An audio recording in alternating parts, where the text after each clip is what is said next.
Welcome to my show. I'm a guest here. Her name is Susan Horning. Mrs. Susan, how are you doing, sir? Good. I'm well, thank you. And also, thank you so much for the time and the opportunity.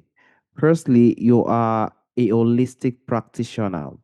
You are also a clinical herbalist and an astrologer. Can you please, Yes, Mrs. Susan, discuss more about yourself and how you are doing currently now, Mrs. Susan? sure. Yeah. Well, I've been on this journey to discover how I can live closer to nature and live more in harmony with nature. So I grew up in a very small town in Canada, surrounded by forests and trees. And since my childhood, I've really loved just experiencing being outside and being connected to the earth. We have 4 seasons here. So we always have like one season where we're indoors all year when it snows. And then, we come out in the spring. And I've always felt really connected to that type of cyclical rhythm. So part of what got me interested in astrology, and actually I practice Chinese astrology, is that they use astrology based on the rhythms of nature. So they describe everything in terms of the 5 phases, which are the 4 seasons, and then the earth element. So it's wood to fire to earth to metal, and then back to water. So I think that part of my experience here on planet Earth is just to really find my way back to nature and to really help others find their way back to nature. Because I really truly believe, and I bet you agree with me, that if we can live in harmony with nature, then we can start to live in harmony with each other. I think when we lose our connection to nature, and if I may be so bold, I think nature is the great world authority. And when we remember that, then all the other people and their authority seems less. And I think right now, especially in the state of the world, that unity with nature and our surroundings is so important, you know? So I try and teach people that in a culture that doesn't always remember that they're part of the planet and the natural surroundings and the natural cycles. Because disconnection, I think, is rampant now. People forget. They sleep every night, so that's always where I start. I'm like, you have to sleep every night. If you don't, that's the end of you. So, like, all people honor this rising of the sun every day. We get up, there's active energy rising, and every night we must sleep. And people do this, and yet they forget that they are part of a natural rhythm. So, with astrology, I also teach plant and herbal medicine, just trusting the plants, which I think we're going to talk a little bit about today because people are so Exactly. afraid. People are afraid of my plants. Like we were out, we were out harvesting berries. I live in a forest, and I was out with my friends, and we're going for a beautiful walk through the forest, and I'm picking the berries off the tree and putting them in my mouth. Like they're beautiful, right? Little, just tiny little berries. I mean, I would starve to death probably in our in our forest here, but I picked some and put them in my pocket. And when I came home, I put them in a bowl and I served them with ice cream. And as soon as my friends saw the berries in the bowl with the ice cream, they thought, okay, it must be safe to eat. But when I'm eating it off the tree, they're like, oh no, you can't eat that. And I'm like, just wait. They're like, well, we'll just wait and see what happens. I'm like, nothing's going to happen. It's perfectly safe as long as you know the right berries. Like, I'm not going to eat poison berries or, try not to eat mushrooms. They're dangerous. But people are so detached now from the natural abundance in nature that they don't even trust me to eat like berries or leaf infusions or to boil the roots or to extract the plant medicines. Like people are just not doing it. And I don't understand why. So That is the world that we find I don't ourselves understand. today. Yes. Definitely. Yeah. And I've got a big job to do. one by one, teaching people to really go back to the land, go back to the trees, go back to the forest, go back to the spirit. It's like, I think we're in a time of spiritual transformation because people have lost so much connection to it. And we have to find that connection or we'll destroy ourselves, I think. What do you think? I You think agree with me, you're nodding. I completely agree with you, Mrs. Susan. Every single thing, as I said Yeah. earlier, has changed. And the most greatest tool for healing is connecting to nature. That is the only healing that we can have that lasts longer, that lasts the hour of our deaths. And for us to be in the position to actually live this life of, isolation, it doesn't help the health most of the time. And that is why we are also creating this kind of platform to enlighten people in regards to this perspective, in regards to plants. Yes. Plants are great. Yes. Plants are one of the greatest source. Even every single thing that we do eat, they are from the plant. And that is the beauty. They are natural and they are the greatest healer when it comes to their health and also being healthy as well. And that is why I would like us to drive more for people to get more enlightenment and understand better for those who are also curious about natural healing but do Yes. not fully understand plant medicine. How would you explain its role in supporting the mind, body, and also our overall well being, Mrs. Susan? Yes, thank you for asking. I mean, I think that a lot of the plants that I'm using grow in my backyard, in my forest. One of my favorite plants, lemon balm. I don't know if you have that growing where you are, probably not. It's like a leafy green plant and it's a relaxant, and like I see people like right now, I actually have my coffee. Coffee is a plant medicine. I love my coffee. But we have so many cafes and people places. So actually people are using plant medicine, right? But coffee is a stimulant, right? It gives us more energy. It's like a nervous system stimulant. It brings us into a stimulated state. And one of the things that I've really value in herbal medicine is that we can find these plants that brings us into a relaxed state. So one of the biggest benefits I've found of the plants is to counteract that hyperstimulation that most people are in, especially if they're stressed, if they're in a sympathetic, stimulated mode all the time, they will complain about their digestion. Okay. They're like, "Oh, I can't digest that. I can't eat that." They stop eating good foods. They stop eating whole foods, and they start eating like packaged foods or they do a diet fad or they like people do all kinds of things to try and get well and it doesn't work and they don't know why. So one of the first things I feel like the plants can offer us is this capacity to relax, to just trust that we can actually exist on this planet without rushing, without stimulants, without being in a big hurry. And we can sleep and rest deeply and wake the next day with enough energy to get through the day. So, relaxants are my favorite class of plants because they help your digestion. If you can't relax, you can't heal. You know, the sickest people don't know how to relax. They're in a very, very stressful situation they've created, or they're living in the city and, in a very small little place in a high-rise building, like a lot of people living in cities now. Although I'm curious to see, and I would expect that over the coming years that we'll see people start to leave the city. That it's not such a great appeal. It's not such a great life. It's not the healthiest life.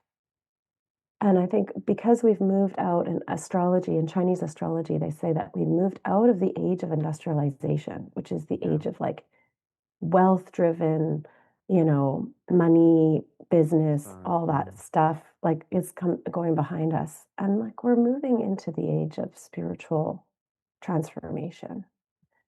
And usually for a person to transform spiritually, they have to meet a crisis of some kind.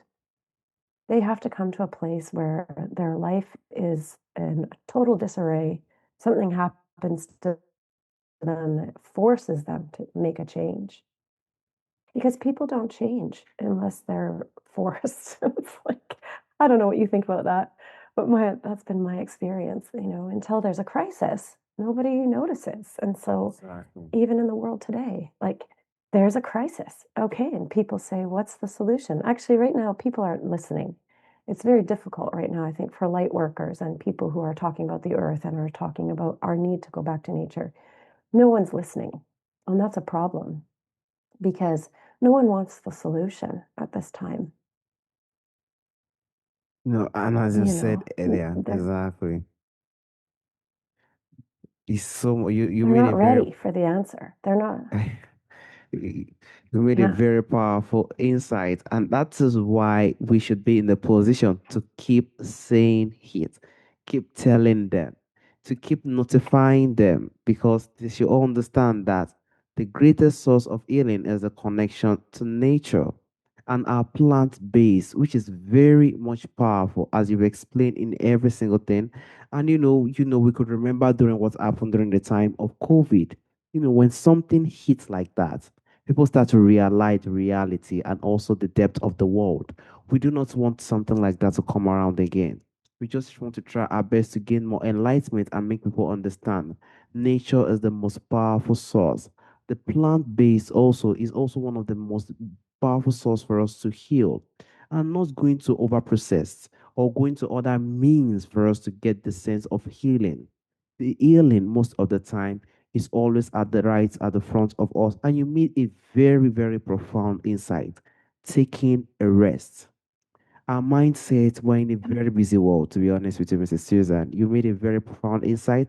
But in a very busy world, True. a lot of people are being stressed out. A lot of people do not even sleep well. And for us to become more better and heal, Yeah. we need to adapt the sense of resting. Let us try to rest. Let us try to take time to relax this body and reconstruct himself for it to prepare for the next moment in life. I sincerely appreciate you for those wonderful insights. And I would also like to drive to some common and Mm. also most common ways you think stress, burnout, or also emotional imbalance shows up in the body. And how do you think plant medicine helps support healing in those areas, Mrs. Souza? Yeah. I mean, I'll share with you maybe something I found most challenging in my practice is like skin diseases. Okay. So people who have like psoriasis or they've got rash or they've got like eczema or stress rash, you know what I mean? And in Canada, we have a healthcare system. They prescribe drugs and they give cortisone treatments and like there's a lot of things that people are taking and putting into their body, you know? And one case recently, she's really stressed. She's a mother and she's working full time and she's super super busy and she says, "Oh, I just have this rash all over my body. It's always itchy. I'm always irritated. What can you do for me?" So, of course, I reach for my herbs for relaxing because I'm like, well, if you're high stress, we need to get you to relax. And then I said, well, what are you putting on your skin? She's got, well, hydrocortisone cream and medicated lotion and all these other things. I said, okay, I'm going to send you this oil infusion with my plants in it. Like, I harvest these balsam, they're buds off of the poplar tree by my house, and I gather calendula flowers and I put it in an oil and I sit the oil for 5 weeks and then I strain it and I sent her my oil. Wow, she's like, I put your oil on and like it stopped the itch. I put a bit of cayenne in it. Cayenne actually is an amazing herb to stop the itching and it's so easy. It's like it's everywhere. Just don't get it in your eyes. And she said, wow, it really worked. And it started to grow. And she just came right around. She's like, I feel better. I'm less stressed. My skin cleared up. I was like, okay, that was easy.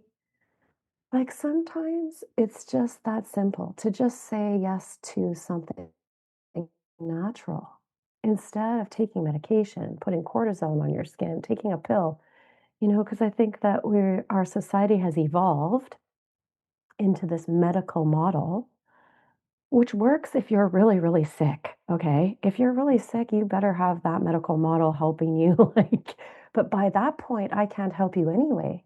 It's one of the hardest things people come to me if they're very, very sick, and I'm like, well, I can make you a little bit better only. I can't cure your illness, you know? And this is the thing about nature, is if you're way far out away from it, you have a long journey to come back. Like, and sickness is a far distance from the natural harmony in the body. When we have a natural harmony with the earth and the planet and its people and its, then we don't get as sick. And so it's also like I can't always help people who are really, really detached or taking a lot of medications or so I start with people who are fairly healthy, and that's who plant medicine is for.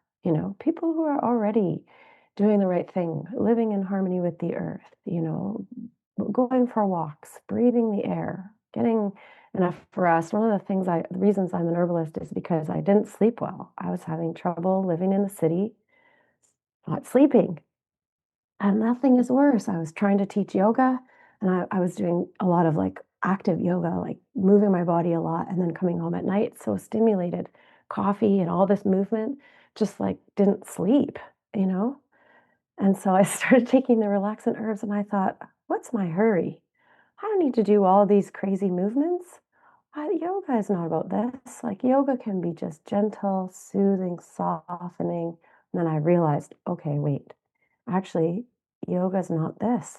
It's not this, it's not all constant movement. It actually leads us to a place of total stillness. And I think learning that was a really big part of my like experience in embracing plants. And like the trees are not, I mean, they move, but they're not in this rush, right? Like we don't have to get there now. We get there when we get there. And little kids are the same. Like, you try and rush a little person, they're just like they're like, "Why are you rushing me?" Like, and I don't know what it's like where you are, but we get our kids up first thing in the morning, make them get to school, and they have this full day, and they come home, they're really tired, and, we're rushing them to take them to hockey practice or to, like, all these other activities, just because we don't know how to relax and just be with the children and let them be, like. It shows that there are several ways, and also there are also this plant medicine can also help us in all these areas as well. And also our resting as our kids and also as humans as well. We need to try our best to adapt some kind of natural sources to help ourselves to heal. And as you said very beautiful insight. You said it depends on the kind of sickness that is also brought on board. It is not all sickness that can be Mhm. cured. It is not all sickness that can No. be cured. And also, it depends on how it is. And that is where one will know if it's something that can be subdued and also can be maintained at the moment, which is a very, Mhm. very impactful and also profound insight. And most of the time, to be honest with you, Mrs. Susan, even in the medical sector or in the Western medicine, most of the time we do not have the full cure of everything that we do have. We only have the sense of it because most of the time it's usually come around Mm. again. So that is the beauty of the life we find ourselves. And also, I would like to drive to the point of misconception. Because when it comes to herbal medicine, I do know you've said several things. Because when you said in the area of the raspberries, when you said someone wants to taste it and someone is like, I don't want to taste that. But in the experience you've had, Mrs. Susan, what do you think are also some of the misconception people have about herbal medicine? And what do you wish more people understand about its depth, history, and also the power, Mrs. Susan? Sorry. Yeah, that is such an excellent, excellent question because I think that people do come and they want you to fix the problem. People come, like I said, when there's a crisis, when there's a problem, then they start to seek help. So actually, it doesn't work that way. That's my greatest frustration is that people come, they're like, can you give me something to fix this problem I'm having? And I'm like, no, can we change the way you live? Can we change what you do every day? Can we change what you do in the morning, in the afternoon, in the evening? Like, people don't want to change. They want a quick fix. And that is my biggest frustration in my practice, and why I actually don't know that it should be called medicine, because medicine has this idea that we're fixing a disease. And herbs are really much more about empowering us to be in harmony with the natural world and living in a way that invites balance. Disease is a state of imbalance by its definition. So sometimes a drug, because the power of a drug is to fix an imbalance, it's very powerful in moving someone from one state of being and pushing them really hard into a direction. But the plants, the herbs are not like that. They integrate and synergize naturally with our organic um, system, and they say, "Oh, like they will correct what's out of balance," but they do it slowly. So, like trying to help people understand that it's like we eating one carrot today will not fix your health, you know. But if you start eating carrots and you eat them every day and you eat them every day for 10 years, you might prevent yourself from having problems down the road. The other thing that's hard is that what people are putting in their body already makes it impossible for their body to receive the medicines of plants. So, like, people are drinking a lot of alcohol. They're drinking, two or three alcoholic based drinks every day, and they're wondering why their digestion isn't functioning. But not only is their digest a toxin, alcohol is a carcinogenic toxin, so they're putting this in their body every day, and then they're wondering why their plant medicine doesn't work. Well, the largest gland in the organ, the liver, has to metabolize everything that we eat. Everything that goes into our mouth, through our stomach, and into our digestion, the liver filters it and takes what it needs. It's the phase one, phase two, phase three detox mechanism of the liver. And if your liver is overloaded with a bunch of shit, like you were saying, like heavily processed foods, things that come, one of the hardest things is getting people off chips and plastic bags with like salt, like cheesies and like things that come in plastic that they eat, especially people who have problems with their skin. The oils are very important for the skin. And I think like some of the most beautiful oils come from your part of the world, like the shea butter. Oh my God. It's the most beautiful thing to put on your skin. Anyway, but people are putting things in their body that mean that their liver actually cannot even recognize the plants. So, like, you have to have some kind of plant-based diet before your body is even going to say yes to my medicinal plant? Thank you so much. Thank you so much, Mrs. Caesar. To be honest with Mm, you, I think you are more of the kind of the person that is more of the honest type. I think you're not the kind of person who wants to get into people's skin and actually gets one want. Honesty is one of the core thing, and you are telling them the truth, what they need to hear. It's And most of the yeah. time, people find it difficult to accept the truth, and that is the problem of the time that we are Yes, today. The I truth is agree. the I problem. am a seeker of truth. Yes. Exactly. So Because that is until we just it. have that, we have nothing. I just think we have nothing if we don't have the truth, right? Exactly. Completely agree Hmm. with you. And we have to just continue to just put it in their ear and let them know the truth as you've been doing. It shows the beauty and also the kind of beauty you have in kind of humanity and also honesty in regards to telling people what they are meant to do at the right moment because you made it very clear. It can't be cured. And the most sensitive issue Hmm. is when the problem has gotten to a certain stage. That is when they start to look for solutions. And most of the time, it doesn't work that way. There are a lot of things that we can work on ourselves to become more better. Plant medicine is one of the great things for us to become more better. But for us to also use it more better, we also have to try to make sure we are in the right position to use it so that it will work for us. And that is the Exactly. truth. If Exactly. that's just the perfect truth. If we don't do that, it won't work. And that is when the issue starts to come in. We want to make sure we do something that is making it to work for us. I sincerely appreciate the great insight, the great work you are doing with the huge honesty and also the love as well towards it as well. It is very much natural and powerful, Mrs. Thank Souza. you. Mrs. Susan, there's a question I also normally ask during the end of the show. From our forefathers, from our ancestors, there are a lot of beautiful things that do exist during our ancestral time that is missing in our time today. If there is anyone or anything you would like to bring back to our time today, what do you think that it would be, Mrs. Susan? Oh, that's a good question. I think that we wouldn't want to go back too far because I think our ancestors struggled with many things we don't struggle with today. Like one of the great criticisms of herbal medicine, they say, we wouldn't want to go back to that time when we had the plague or when we had all these other things before we had medical systems in place. So, no, we don't want to go back to the ages, the dark ages. But what I think really is needed right now is like a level of purity.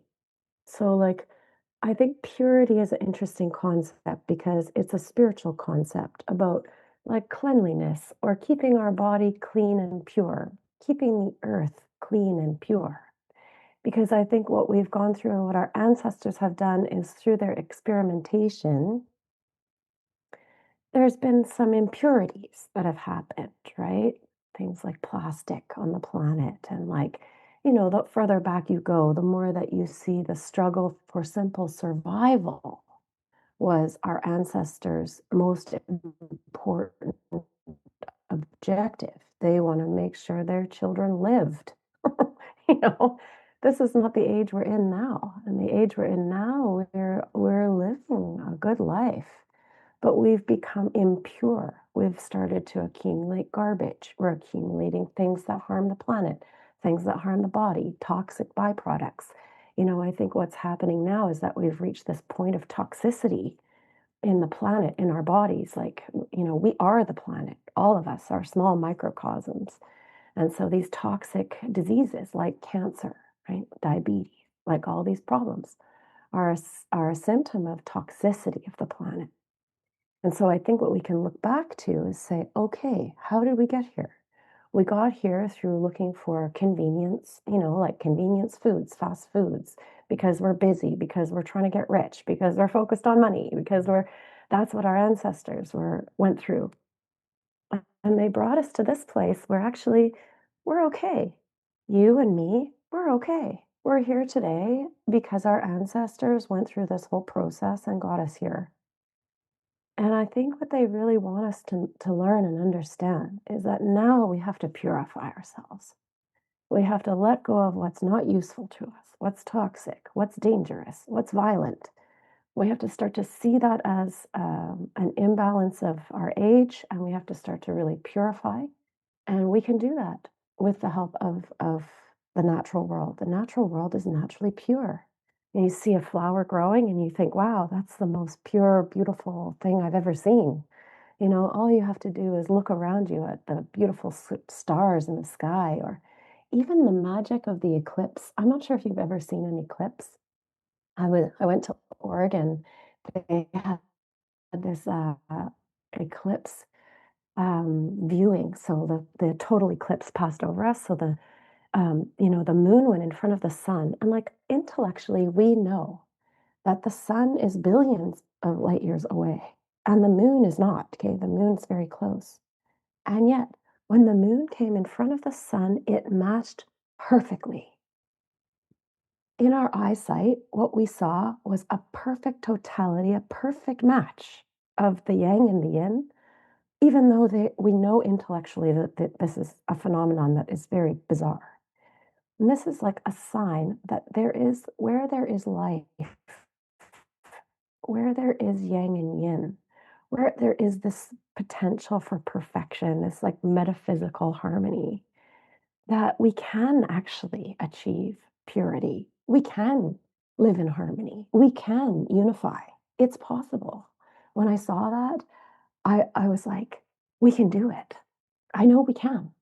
But it's only in that instant that we have this recognition of wholeness. And that's why I call myself a holistic practitioner, because it's only in moments in our life where we will realize this wholeness with ourselves, with others, or, it's a passing moment. And the rest is imbalance, right? But I think through purity and through, like, knowing that truth, we know where we're going, you know? We know that we have to unify. We know we have to find balance. It's like but, I think the natural state for many people is not, and I don't know, I think the question about our ancestors is such a good question because what were they building? What did they want us to know? What did they want us to have? I think we have what they wanted us to have. What do we want for our children, for our future, for our next generation?